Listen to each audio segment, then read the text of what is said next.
힘차게 우리 박수하며 우리의 생명 되시고 우리의 소망이시고 능력 되신 주님의 이름을 함께 찬양합시다. 할렐루야.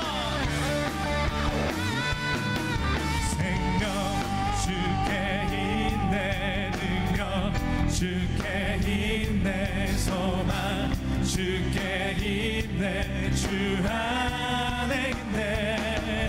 생명 주께 있네, 능력 주께 있네, 소망 주께 있네, 주 안에. 다시 한번. 생명 주께 있네, 능력 주께 있네, 소망 주께 있네, 주 안에 있네. 생명 주께 있네, 능력 주께 있네, 소망 주께 있네, 주 안에 있네. 생명 다해 주 찬양하리. 힘을 다해 주 찬양하리. 내 생명 다해 내 힘을 다해 모든 소망 주님께. 생명 주께 있네, 능력 주께 있네, 소망 주께 있네, 주 안에. 생명 주께 능력 주께 소망 주께 있네, 주 안. 생명 다해 주 찬양하리. 힘을 다해 주 찬양하리. 내 생명 다해 내 힘을 다해 모든 생명 되신 주님의 이름을 찬양합니다. 생명 주께 있네, 능력 주께 있네, 소망 주께 있네, 주 안에 있네. 생명 주께 있네, 능력 주께 있네, 소망 주께 있네, 주. 다시 한번. 생명 주께 있네, 능력 주께 있네, 소망 주께 있네, 주. 우리 마지막으로 생명 주께 있네. 생명 주께 있네, 능력 주께 있네, 소망 주께 있네, 주 안에 있네, 주 안에 있네, 주께. 할렐루야. 우리 계속해서 우리 더 높은 박수로 우리 찬양합시다.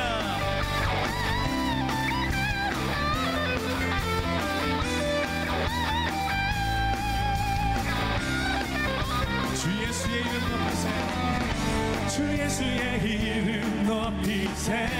온 땅을 넘는 깃발처럼 모든 사람들 진리를 보며 길 대신 주. 다시 한번. 주 예수의 이름 높이세. 온 땅을 넘는 깃발처럼 모든 사람들 진리를 보며 길 대신 주. 주 예수여 높임을 받으시옵소서. 주 예수여 높임을 받으시옵소서. 아멘. 주님의 이름을 찬양하며 높여드립니다. 더욱더 뜨거운 박수로 하나님께 영광 돌립시다. 할렐루야. 주 예수의 이름 높이세. 온 땅을 넘는 깃발처럼 모든 사람들 진리를 보며 길 대신. 다시 한번. 주 예수의 이름 높이세. 온 땅을 넘는 깃발처럼 모든 사람들 진리를 보며 길 대신 주 할렐루야 주 예수여 주 예수여 주 예수여 높임을 받으시옵소서 주 예수여 주 예수여 높임을 받 주 예수여 주 예수여 주 예수여 높임을 받으시옵소서 주 예수여 주 예수여 높임을 받으시 한 걸음씩 전진하며 이 땅을 정복해가네 기도로 무기 삼으며 원수는 무너지리 주 예수의 이름 높이세 온 땅을 덮는 깃발처럼 모든 사람들 진리를 보며 길 대신 주를 주 예수의 이름 높이세 온 땅을 덮는 깃발처럼 모든 사람들 진리를 보며 우리 함께 찬양합니다 주 예수여 높임을 받으시옵소서 주 예수여 높임을 받으 한 번 더 주 예수여 높임을 받으 주님만 찬양합니다 주님 홀로 높임을 받으옵소서 할렐루야 높임을 받으 주 예수여 높임을 받으시옵소서 주 예수여 우리 마지막으로 주 예수여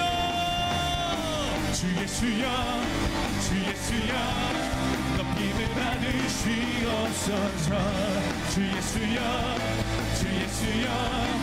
높임을 받으시옵소서 할렐루야 우리의 생명이시고 소망 되신 주님의 이름을 찬양합니다 할렐루야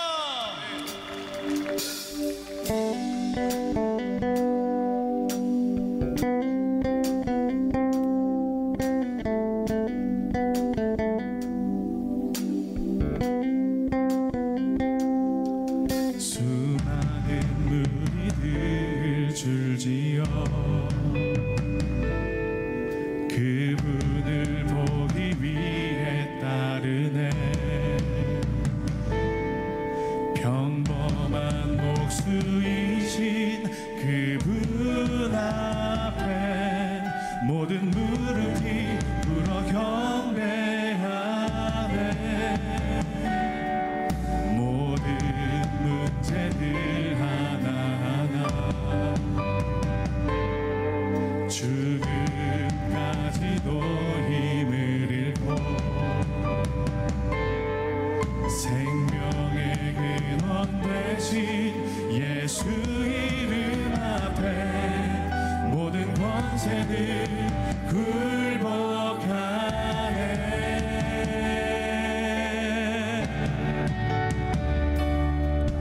예수 이름 높이세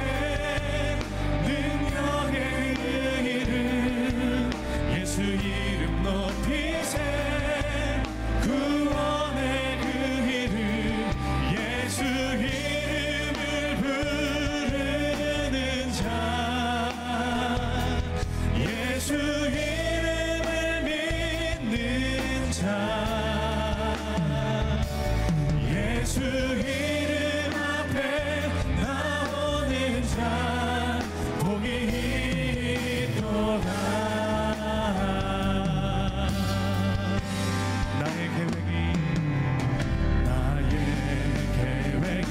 실패하고 나의 소망이 끊어질 때 삶의 주관자 되신 그분 앞에 나의 무릎을 꿇어 경배하네 나의 삶을 그분께 맡길 때 비로소 나의 마음 평안해 구원의 반석 되신 예수의 이름을 소리 높여 우리의 구원의 반석 되신 예수 그리스도의 이름을 함께 찬양합니다. 예수 이름 높이세. 예수 이름 높이세. 능력의 그 이름 예수 이름 높이세. 구원의 그 이름 예수 이름을 부르는 자 예수 이름을 믿는 자 예수 이름 앞에 나오는 자 복이 있도다. 예수 이름 높이세. 예수 이름 높이세. 능력의 그 이름 예수 이름 높이세. 구원의 그 이름 예수 이름을 부르는 자 예수 이름을 믿는 자 예수 이름 앞에 나오는 자 복이. 우리 한 번 더 전심으로 그 능력의 주님을 찬양하며 나갑니다. 예수 이름 높이세. 능력의 그 이름 예수 이름 높이세. 구원의 그 이름 예수 이름을 부르는 자 예수 이름을 믿는 예수 이름 앞에 예수 이름 앞에 나오는 자 복이 있도다. 주님의 높고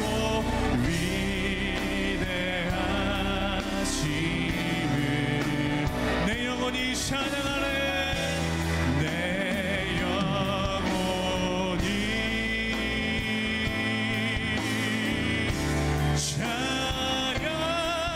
찬양하네. 주님의 높고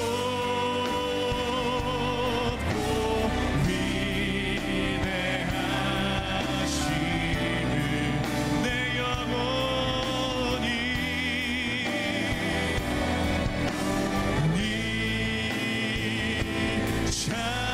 찬양하.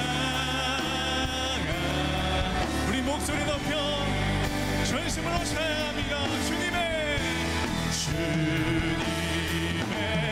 높고 위대하심을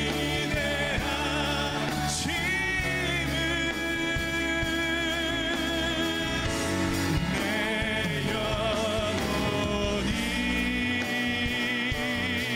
아멘 찬양하네.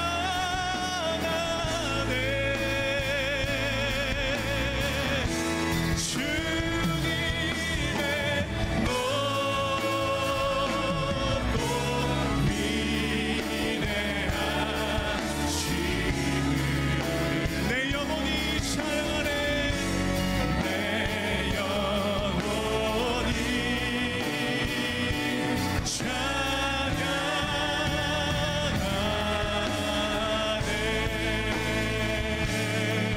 주님의 높고 위대하심을 찬양합니다. 할렐루야.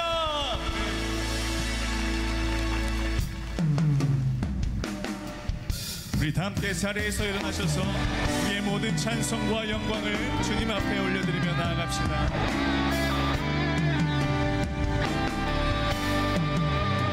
난 이미 내게 있으면 그 입 닫아지고 내게 주신 은총을 늘 찬송하겠네. 내 그대로신 하나님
주님 보좌 앞에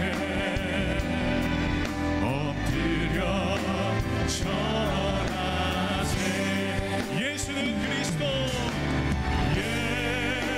예수는 그리스도, 예수는 주, 하나님의 영으로 경배. 우리 믿음으로 이 선포 올려드립니다. 예수는 그리스도, 예수는 그리스도, 예수는 주, 하나님의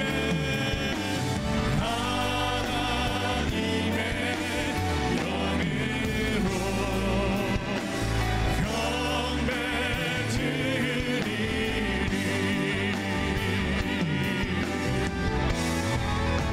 이곳에 오셔서 이곳에 앉으소서. 이곳에서 드리는 예배를 받으소서. 주님의 이름만이 오직 주의 이름만 이곳에 오직 주의 이름만, 오직 주의 이름만 이곳에 오직 주님의, 오직 주의 이름만 이곳에 있습니다.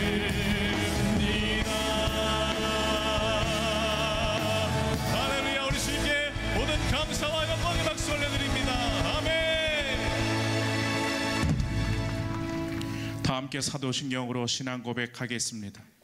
전능하사 천지를 만드신 하나님 아버지를 내가 믿사오며 그 외아들 우리 주 예수 그리스도를 믿사오니 이는 성령으로 잉태하사 동령녀 마리아에게 나시고 본디오 빌라도에게 고난을 받으사 십자가에 못 박혀 죽으시고 장사한 지 사흘 만에 죽은 자 가운데서 다시 살아나시며 하늘에 오르사 전능하신 하나님 우편에 앉아 계시다가 저리로서 산자와 죽은 자를 심판하러 오시리라.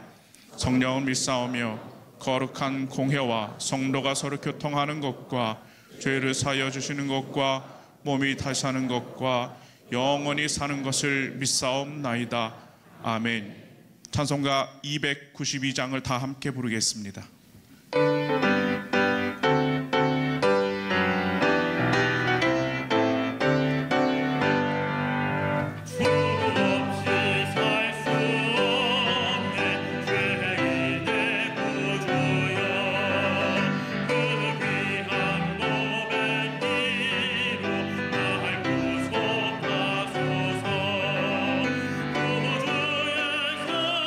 사랑으로 흘리신 보혈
수 있기를 아무것도 보이지 않던 시간들 나조차 나를 미워했었죠.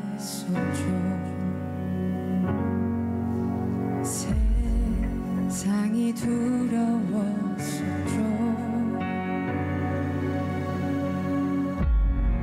노래가 좋았지만 꼭 숨겨두었죠.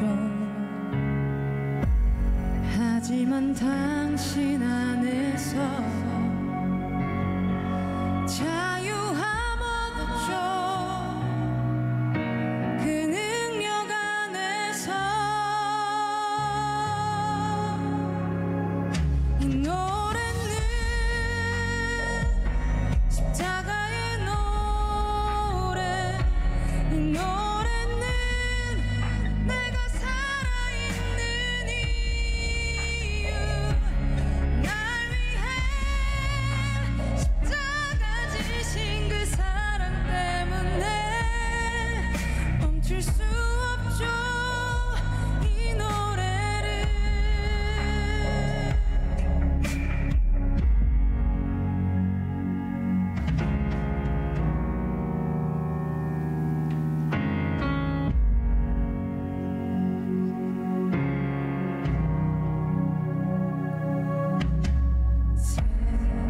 세상이 두려웠었죠.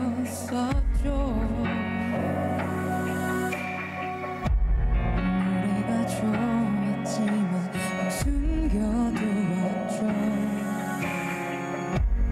하지만 당신 안에서 자유함 얻었죠. 그 능력 안에서 이 노래는 십자가의 노래. 이 노래는 내가 살아있는 이유. 날 위해 십자가 지신 그 사랑 때문에 멈출 수 없죠. 이 노래를. 이 노래는 십자가의 노래. 이 노래는 내가 살아있는 이유. 영원토록 나 주님만을 노래하리라. 사는 날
오늘의 말씀은 사도행전 21장 13절에서 14절 말씀입니다.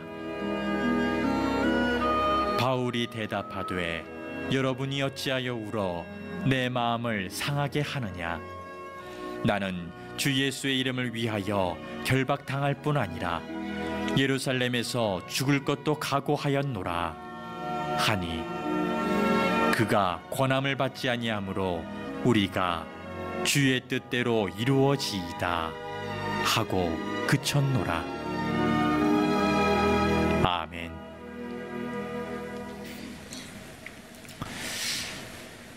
냉전 시대 미국과 소련은 서로를 향한 핵미사일을 조준하고 있었습니다. 양국에서 어느 한쪽이라도 자기들을 향해 핵미사일을 쏘면 지구가 망하더라도 같이 쏠 수밖에 없다라는 양국의 군사 계획을 서로가 가지고 있었습니다. 그렇게 지내다가 1983년 9월 26일 소련의 핵전쟁 관제센터에 갑자기 비상경보가 울리기 시작합니다. 인공위성에서 미국이 미사일을 쐈다라는 정보가 관제센터에 전달이 된 겁니다.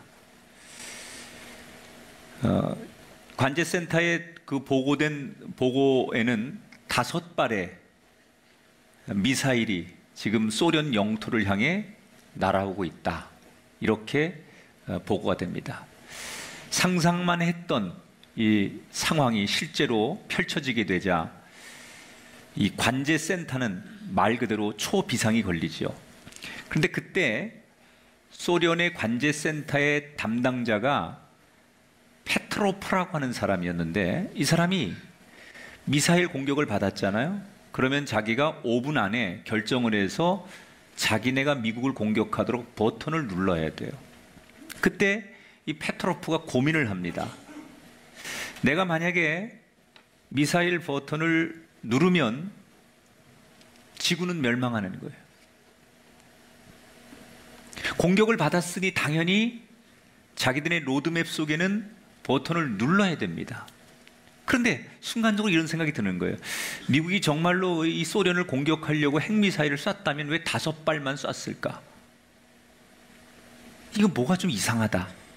그리고는 그는 맞공격을 하지 않는 걸로 결론을 내립니다. 그리고 상부에 이렇게 보고를 하죠. 컴퓨터의 오류인 듯하다.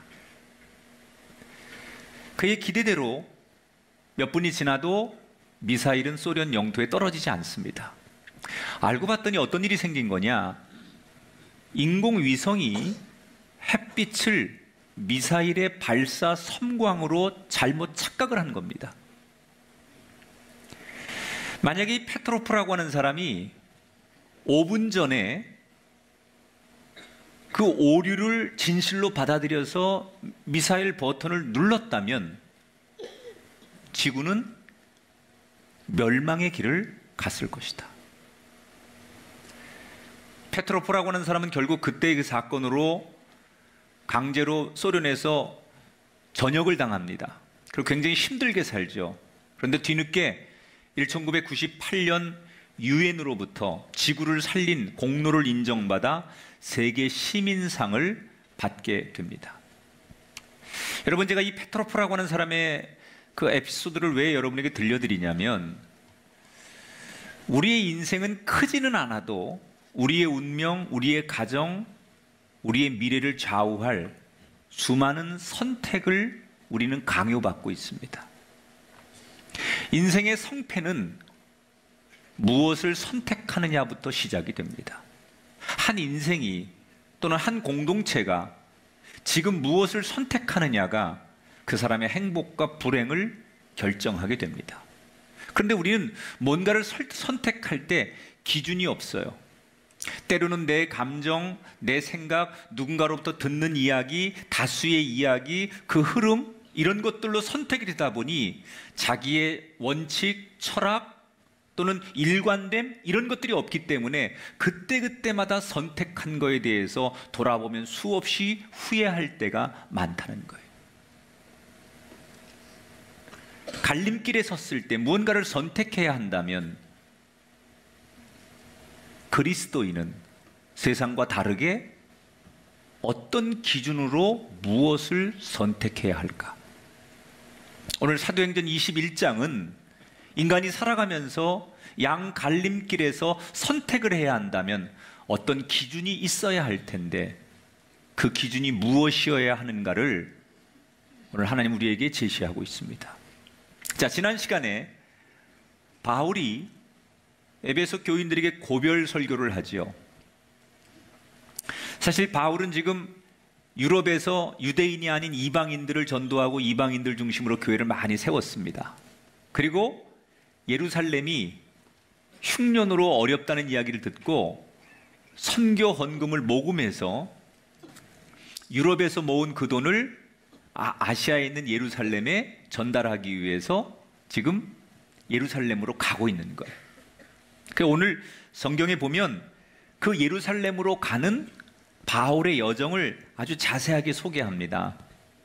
밀레도에서 두로로, 두로에서 가이사라로 이렇게 그의 여정을 잘 소개하죠. 오늘 본문에 보니까 가이사랴에 도착을 해서 우리가 잘 알고 있는 초대교회 7명의 집사 가운데 한 사람이었던 빌립의 집에 머물게 됩니다. 그런데 성경을 여러분 보시면 가이사랴까지 가는 도중에, 예루살렘까지 가는 도중에 이 바울이 가는 곳곳마다 바울이 예루살렘에 가는 걸 다 사람들이 반대합니다. 누구도 바울이 가는 그 길을 축복하거나 가라고 권면하지 않고 가는 곳마다 모든 사람이, 기도하는 사람은 기도하는 사람대로 기도해 보니까 가면 안 됩니다. 예배를 드리고 나서 은혜 받은 성도들이 바울을 붙들고 절대 거기 가면 안 됩니다. 가면 위험합니다. 다시 못 돌아올 수 있습니다. 뭐 이렇게 많은 예언가들부터 은사가 있는 사람들, 성령 충만한 사람들이 사도 바울이 예루살렘 가는 걸 다 말립니다. 이유는 예루살렘에 가면 사도 바울이 예수님처럼 지금 십자가의 처형을 당할 게 뻔하기 때문에 안 가는 게 좋겠다. 그 선교 헌금은 다른 사람들을 통해서 전달하면 되고 바울은 지금 이 타이밍에 거기 가면 안 된다. 그래서 모든 사람이 만류를 합니다. 여러분, 내가 가려고 했던 길을 모두가 만류합니다. 이 뒤에 이제 나오겠지만 사람들이 울면서, 어떤 사람들은 사도 바울을 울면서 펑펑 눈물을 흘려가면서 가시면 안 된다고, 그리고 매달리는 거예요. 자, 사도 바울이 고민이 됩니다. 내가 예루살렘에 가려고 하는데 모든 사람들이 반대하고 만류합니다. 가야 할까 말아야 할까? 이 갈림길에서 바울은 선택을 합니다. 어떤 선택을 하느냐? 13절에 보니까 같이 읽어볼까요? 시작. 여러분이여 어찌하여 울어 내 마음을 상하게 하느냐?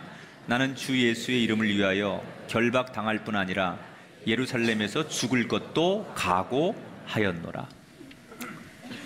여러분이 그렇게 울고 눈물까지 흘리니 내 마음이 너무 아프다는 거예요, 바울이. 그런데 그럼에도 불구하고 결론은 나는 가야 되겠다는 거예요. 왜 모두가 위험하고 가면 안 된다고 하는데, 그렇게 울면서 매달리기까지 하는데 바울은 그럼에도 불구하고 예루살렘을 가야 한다고 결론을 내린 걸까? 그 이유가 13절에 우리가 읽은 그곳에 힌트가 나와 있어요. 13절에 뭐라고 나와 있느냐? 주 예수의 이름을 위하여.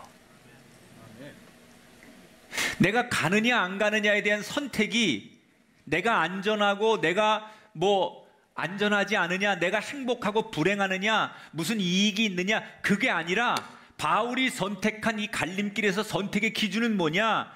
예수님이 높아질 수 있다면, 예수의 이름이 드러날 수 있다면 그게 선택의 기준이었다는 거예요. 지금 예루살렘은 흉년으로 인해서 굉장히 교인들도 힘들어하고, 그래서 기독교인들이 더 많은 어려움과 공경에 빠져 있어요. 그런데 내가 가서 당신들 힘내라, 당신들이 처음에 기도해주고 후원해준 대로 유럽이 이방 선교가 이렇게 엄청나게 열매를 맺고 있으니 당신들 결코 당신들이 한 일이 헛된 일이 아니니 힘내고 하나님이 살아계시고 당신들이 얼마나 위대한 일을 했는지 긍지를 느껴라, 이러고 가서 용기를 주고 싶은 거예요. 그런데 모든 사람들이 위험하니 가지 말라는 거예요. 가면 위험해지고, 내가 가서 그들에게 용기를 주고 싶고, 이 갈림길에서 바울은 나를 생각하지 않고 그게 예수님을 높이는 길이기 때문에, 그게 예수의 이름을 드러내는 길이기 때문에 예루살렘을 가기로 했다는 거예요. 여러분, 우리가 인생을 살다 보면 이 선택을 하면 분명히 나한테 힘든 선택이에요. 그런데 그럼에도 불구하고 그 선택을 해야 될 때가 있는데, 그게 언제냐? 예수님이 높아질 수만 있다면. 그게 여러분, 기독교 2000년 역사에 수많은 순교자들이, 수많은 복음을 전한 사도들이 감당했던 선택이었다는 거예요. 성도에게 최고의 복은 내가 잘 되는 것이 아니라 나를 통해서 예수님이 높아지는 것인 줄 믿으시기 바랍니다. 여러분, 선택의 갈림길에서 무엇을 해야 될지 고민되시는 분이 계시다면 바울처럼 예수님을 높이는 길을 선택하셔서 그 길이 후회되지 않는 선택이 되기를 주의 이름으로 축원합니다. 자, 이렇게 예수님을 높이는 길이 이 길이기 때문에 나는 위험해도 예루살렘을 가겠다 하고 길을 떠나죠. 그리고 예루살렘에 도착합니다. 예루살렘의 당시의 최고의 지도자가 야고보 장로였어요.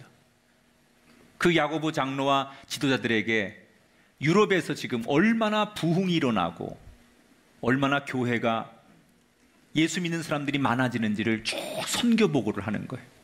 그러니까 야고보와 장로들이 우리가 이 처음에 선교사를 파송하고 얼마 안 되는 선교 헌금을 보낼 때는 이렇게까지 잘 될 줄 몰랐는데, 자기네가 보낸 그 씨앗이 이렇게 풍성한 열매를 맺어서 그 보고를 받으니까 얼마나 이 교회 지도자들이 흐뭇하고 좋겠어요. 그래서 너무 좋아하는 거예요. 자, 그런데 한참 보고를 듣다 말고 이 야고보 장로가 바울에게 아주 근심스러운 말 한마디를 합니다. 당신이 그렇게 정말 유럽에서 많은 이방인들을 전도하고 새로운 교회가 세워지고 이건 너무 고마운 일인데, 지금 예루살렘에서 당신에 대해서 별로 사람들이 감정이 안 좋다는 거야. 왜 감정이 안 좋으냐? 예루살렘에 있는 지금 교인들은 대부분 유대인들이거든요. 유대인인데 이 유대인들은 전통적으로 율법을 믿어오던 사람이에요. 구약의 율법을, 구약 성경만을 붙들고 믿던 사람들인데, 예수를 믿지 않으면 아무리 율법을, 성경을 붙들고 있어도 구원을 받지 못한다는 게 여러분 기독교잖아요. 구약 성경만 붙드는 걸 유대인이라고 하고 유대교라고 하고, 지금 이 땅에 구원자로 오신 예수 그리스도를 나의 구주로 믿는 걸 기독교라고 하는 거예요. 그런데 예루살렘의 교인들은 원래 유대교이면서 예수님을 받아들인 기독교인이에요. 그러니까 예수를 믿기는 믿어도 유대교 전통의 율법을 아직도 붙들고 있는 사람들이에요. 그러니까 이 사람들이 예수는 믿지만 율법이나 유대교를 굉장히 중요하게 여기는 보수적인 교인들인데, 이 사람들이 바울에 대한 이야기를 어떻게 전해 들었느냐? 바울이 유럽에 가서 이방인들과 유대교인이 아닌 사람들에게는 율법 몰라도 된다, 할례 받지 않아도 된다, 예수만 믿으면 구원받으니 예수님 말씀만 믿고 예수 앞에 내가 죄인임을 고백하고 예수 이름으로 네가 아멘하면 된다, 이런 설교를 했거든요. 그러니까 이 이야기가 소문이 돌아서 예루살렘 교인들에게 유대교의 자존심을 버리게 한 사람이다. 율법이 필요 없다고 주장하니 그 바울을 아무리 선교를 많이 했어도 율법이 필요 없다고 말한 바울을 우리가 인정할 수 없다. 이렇게 지금 예루살렘 교인들이 바울에 대한 반감이 안 좋다는 거예요. 그러니 당신이 교인들을 만날 때 교인들이 당신을 받아들이게 하려면 한 가지 아이디어가 있는데, 당신이 율법을 무시하는 사람이 아니라 율법을 당신도 지키는 사람이라는 것을 우리 교인들에게 좀 보여줘라. 그래서 뭘 제안하느냐? 정결 예식, 율법의 정결 예식이라는 게 있어요. 이게 뭐냐면 이스라엘 사람들은 나실인들이, 하나님 앞에 구별되어 살아야 될 사람들이 때로는 부정한 것을 보거나 만지면 부정하다고 해서 하나님 앞 성전에 나가서 일주일 동안 내가 부정한 것을 만졌습니다, 부정한 것을 봤습니다, 그래서 나는 정결하지 못합니다, 그리고 자기의 죄를 회개하는 일주일 동안의 예식이 있어요. 이걸 정결 예식이라고 해요. 이 율법에 나와요. 그러니까 이거를 당신이 참여해라. 우리 때마침 예루살렘 교회에서 이 정결 예식이 있는데 당신이 거기 참여하면 당신이 율법이 필요 없다고 이렇게 오해받지 않고 우리 예루살렘 교인들이 당신을 잘 은혜롭게 받아줄 거 아니냐. 그리고 중재를 해주는 거예요.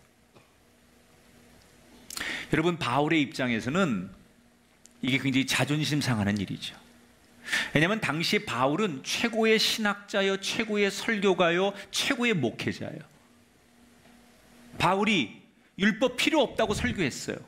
율법에 얽매이지 말라고 말했어요. 그런데 지금 이 예루살렘에 있는 유대인들의 눈높이를 맞추려고 저들의 눈치를 보느라고 내가 정결 예식에 참여해야 된다는 게 마음으로 내키지 않는 일이었을 거예요.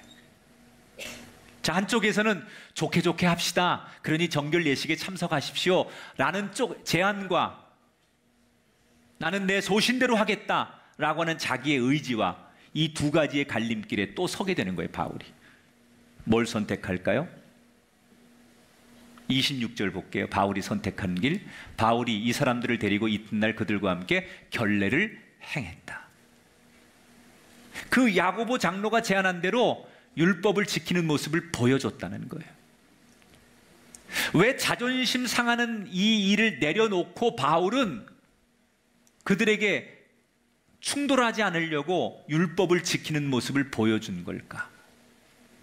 그 이유가 오늘 성경엔 자세히 안 기록되어 있어요. 왜 그랬는지 바울이 설명을 안 해요. 그런데 지금 그 예루살렘에 도착하기 전에 4달 전, 5달 전에 그가 썼던 로마서에 그 이유를 밝히고 있어요. 로마서 9장 3절 말씀을 같이 읽어볼게요. 바울이 썼던 말이에요. 시작.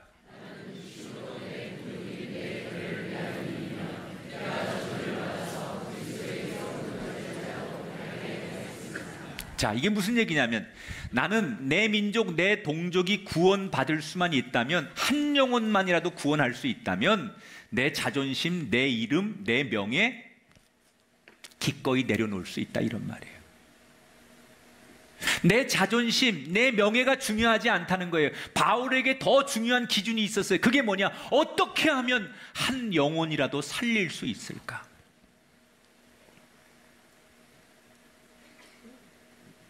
여러분, 바울의 선택은 늘 그랬어요. 내 자존심, 내 명예가 아니라 한 영혼을 살리는 길이 어떤 거냐? 한 영혼이 주님 앞에 돌아오게 할 수 있는 게 뭐냐? 항상 이것을 근거로 선택했다는 거예요. 내가 이기는 게 중요하지 않아요. 내가 돋보이는 게 중요하지 않아요. 한 영혼을 어떻게 하면 살릴 수 있을까? 이게 바울의 선택의 기준이었다는 거예요. 이렇게 바울은 7일간의 정결 예식에 참여를 합니다. 그랬더니 이 바울을 의심했던 대부분의 교인들이 우리가 듣는 소문에는 바울이 율법을 무시한다더니 저렇게 율법을 잘 지키네? 그러면서 바울에 대한 오해를 사람들이 조금씩 벗기 시작했어요. 그런데 예루살렘은 여러분, 이 땅에 교회가 첫 번째 세워진 교회가 예루살렘 교회죠. 그 예루살렘에는 성지다 보니까 전 세계에서 많은 사람들이 마치 지금 성지순례 가듯이 예루살렘에 틈틈이 사람들이 많이 옵니다. 그런데 예루살렘 교회 교인들은 바울에 대해서 조금씩 오해를 이제 벗어나고 있는데, 외부에서 온 유대인들 가운데, 예루살렘에 있는 유대인이 아니라 여러 아시아에서 예루살렘을 방문한 유대인들 가운데는 바울을 보자마자 저 바울 아니야? 아니 저 사람 안 좋은 소문을 많이 들었는데, 저 바울에 대해서 부정적인 얘기를 많이 들었는데, 그러면서 바울을 굉장히 색안경을 끼고 보는 외부의 유대인들이 있었어요. 어떤 소문을 들었냐면 이런 거예요. 여러분, 소문이라는 게 참 무서운 겁니다. 사람들이 당시에 이제 사도 바울이 워낙 기독교에 있어서는 핫한 선교사고 설교가요, 신학자다 보니까 이 유럽과 아시아 전역에 사도 바울이라고 하는 사람이 늘 사람들에게 화제였어요. 그런데 유대인들 가운데 바울에 대해서 잘못된 소문을 듣고 그것을 믿는 사람들이 있었는데, 예를 들면 이런 거예요. 바울이 이방인들을 데리고 성전 안에까지 들어가서, 이방인들은 출입하면 안 되는 성전 안에 이방인들을 데리고 들어간다더라. 이런 소문이 쭉 돌았는데 그 소문을 사람들은 보지 않고 믿고 있었어요. 그래서 오늘 성경에 보면 바울을 그렇게 오해하고 있는 사람들이 예루살렘에서 바울과 딱 마주쳤는데, 저 바울 아니야? 내가 듣기로는 드로비모라고 하는 이방인을 데리고 저 사람이 성전 안에까지 들어가게 했다는데 그건 율법을 어긴 거 아니야? 그래서 저런 게 어떻게 목사야? 저런 게 어떻게 기독교를 대변해? 그러면서 바울에게 항의를 하기 시작했어요. 드로모비라고 하는 사람은 어떤 사람이냐면 이방인이에요. 그런데 바울과 함께 선교를 하면서 바울을 쫓아다닙니다. 그래서 많은 사람들이 바울 옆에 드로보미라고 하는 사람이 있는 걸 보게 되지요. 그런데 바울은 정작 그 사람을 성전 안으로 데려간 적이 없었어요. 예수님에 대해서 소개하고 예수님에 대해서 전하긴 했지만 율법에 벗어나는 그 사람을 성전 안에까지 데리고 들어가서 논쟁을 불러일으킬 만한 일을 바울은 한 적이 없었어요.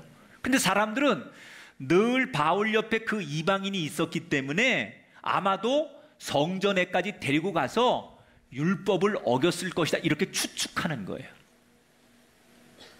여러분, 유대인들은 아까 얘기했잖아요. 예수를 믿어도 율법을 기반으로 예수를 믿는 거예요. 유대인들에게 제일 여러분 자존심이 뭐냐?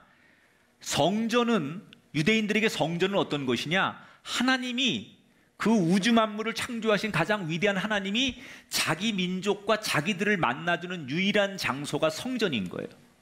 우리가 비록 로마의 지배를 받고 있지만 하나님이 은밀한 가운데 우리를 만나주시는 장소가 성전이에요. 그래서 성전은 로마도 함부로 들어올 수 없고 돈 많은 권력가나 힘 있는 사람도 올 수 없는, 하나님과 우리만 만나는 은밀한 장소, 하나님이 우리에게 주신 에덴 동산과 같은 곳, 그게 성전이에요, 유대인들에겐. 그런데 그 성전에는 율법에 유대인만 들어올 수 있어요. 이방인들, 이 사람들은 절대 들어올 수 없도록 율법에 그렇게 써 있어요. 그래서 이것을 수천 년 동안 자기들의 긍지와 자존심으로 지키고 내려온 사람들이 유대인들이에요. 그런데 소문에 무슨 소문이 들려요?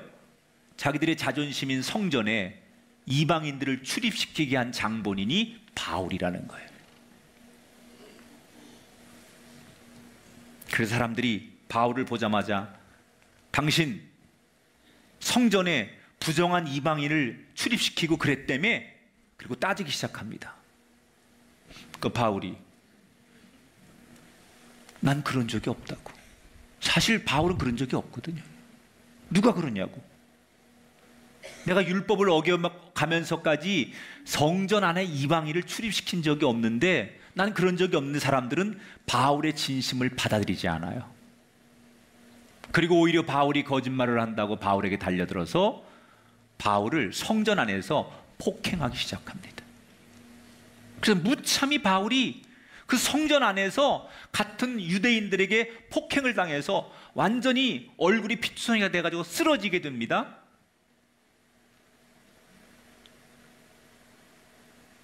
누가 신고를 했는지 모르지만 잠시 뒤에 로마 군인들이 와서 이 싸움을 말리고 바울이 체포가 돼요.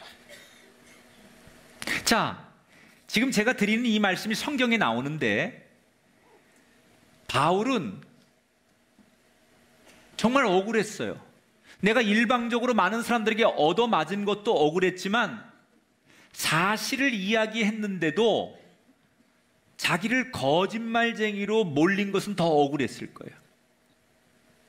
실제로 바울은 이방인을 성전에 데려간 적이 없었어요. 그런데 사람들은 아무리 바울이 진실을 이야기하고 사실을 이야기하고 정의를 이야기해도 이 유대인과 군중들은 진실을 외면하고 자기들이 생각한 그 말만 바울에게 덮어 씌웠어요. 무엇이 진실을 얘기해도 사실을 얘기해도 이 유대인들과 군중들의 눈을 가리게 하고 진실을 외면하게 한 걸까? 그 힌트가 21장 29절에 나와요. 같이 시작. 이는 그들이 전에 에베소 사람 드로비모가 바울과 함께 시내에 있음을 보고 바울이 그를 성전에 데리고 들어간 줄로 생각함이로라. 예전에 누군가가 바울이 드로비모라고 하는 이방인과 있는 걸 본 거예요, 바깥에서. 그러니까 같이 있는 걸 봤기 때문에 분명히 성전에도 같이 들어갔을 것이다 라고 누군가가 추측을 했다는 거예요. 그러니까 소문이라는 건 뭐예요? 추측해서 만드는 거예요. 그리고 그 옆에서 그 얘기를 듣는 사람들은 그 추측해서 만든 이야기를 사실인 양 믿는 게 소문이에요. 그리고 그 소문은 급속도로 기독교인들에게, 유대인들에게 퍼져나가는 거예요. 결국 소문과 추측에 흔들리다 보니 사실, 진리, 팩트를 얘기해도 사람들은 그 진실을 외면하고 삐뚤어진 모습으로 바울을 폭행하고 바울의 말을 받아들이지 않아요. 베드로가 다른 동료 제자들이 예수님을 떠날 때, 다 예수님 곁을 위험하니까 떠날 때 베드로가 자기가 예수님 곁을 떠날까 고민할 때 고백했던 내용이 있어요. 요한복음 6장 68절이에요. 같이 읽어볼게요. 시작. 주여, 영생의 말씀이 주께 있사오니 우리가 누구에게로 가오리까? 말씀으로 돌아가십시오. 말씀을 보십시오. 세상 사람들이 주는 뉴스, 댓글, 이런 거에 여러분의 인생을 선택하지 마시고 하나님의 말씀에 의해서 인생길을 선택해 보십시오. 결코 후회하지 않을 줄 믿습니다. 유명한 프랑스의 철학자 사르트르는 인생을 가리켜서 우리 인생은 태어나서 죽을 때까지 선택의 연속이다 그랬어요. 여러분, 무언가를 선택하는 게 우리는 피할 수 없는 일이에요. 그렇다면 우리가 잘 선택해야 되는데 무엇에 근거해서 선택해야 할 것이냐? 예수님을 높이는 길을 선택하세요. 영혼을 죽이지 말고 살리는 길을 선택하세요. 군중들처럼 소문에 휩싸여서 소문에 흔들려서 선택하지 마시고 내가 바라보는 그 말씀을 보시고 말씀의 길을 선택하십시오.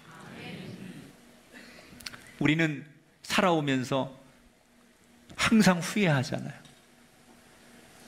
그 선택에 대해서 후회하잖아요. 마음속에 여운이 남잖아요. 그래서 오늘 이 사도행전 21장의 바울의 선택의 기준은 너무 중요한 말씀이에요. 올바른 선택을 하려면 기준이 있어야 된다.